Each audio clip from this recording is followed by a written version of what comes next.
왜 호야네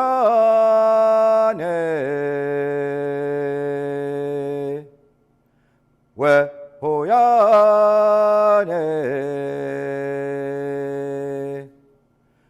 외하. Chief, what are your first memories of this spot? Probably clam digging right here on the beach, because it's something we did so often that even as a young child I remember coming down here with a clam fork, a clam basket. My mother would drive us down in an old army jeep, and we'd get a feast of clams, and that's where our meals came from. Now, when I was a boy in Nova Scotia, we would stomp on the sandy beach and hope for a little squirt of water that let us know that there was a clam underneath. Is that what you did?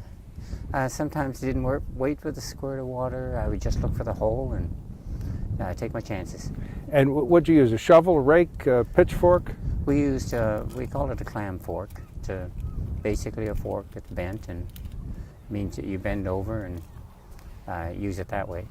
And you didn't have to come very far because you just live up over the rocks on the other side of the road. Absolutely. Sometimes we just walked across the beach and took our tools down and got a feed.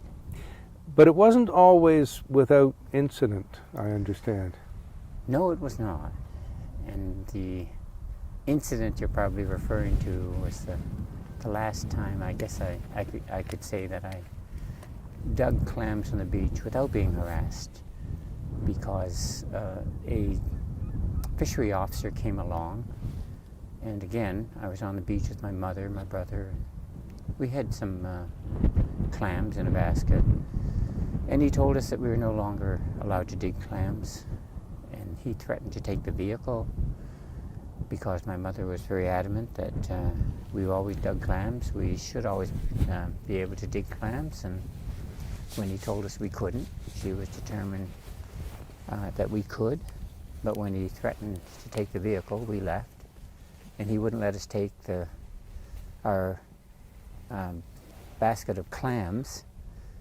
So we waited until he left, and then we came down, and the tide being what it does, and it always seems to bring us food, well, at high tide I went down and picked up the basket and took it home.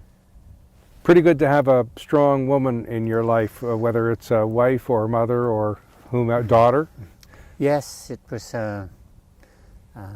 more important than I could even imagine back then. And it's only later in life that I really came to appreciate how her strength, and it was often used to describe her in very negative ways, but her strength was actually what kept us on Indian Point all these years.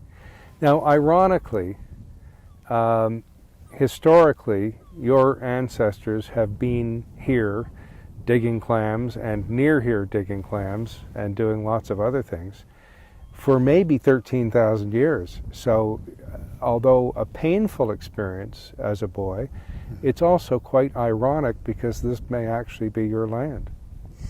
It's more than ironic.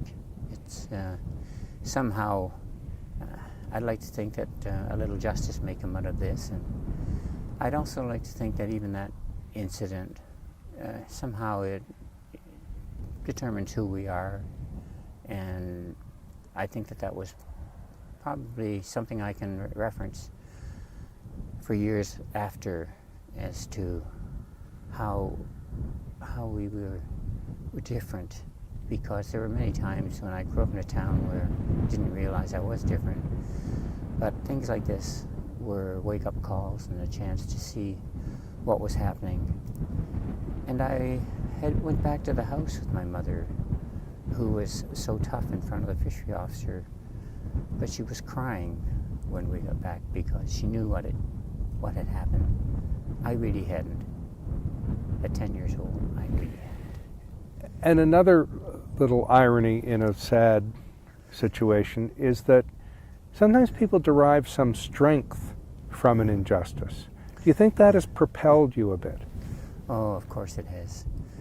And it happens not just to me, but when I see it with others, I can understand. I can actually appreciate how they feel, and all of a sudden, it's a different view of the world we live in.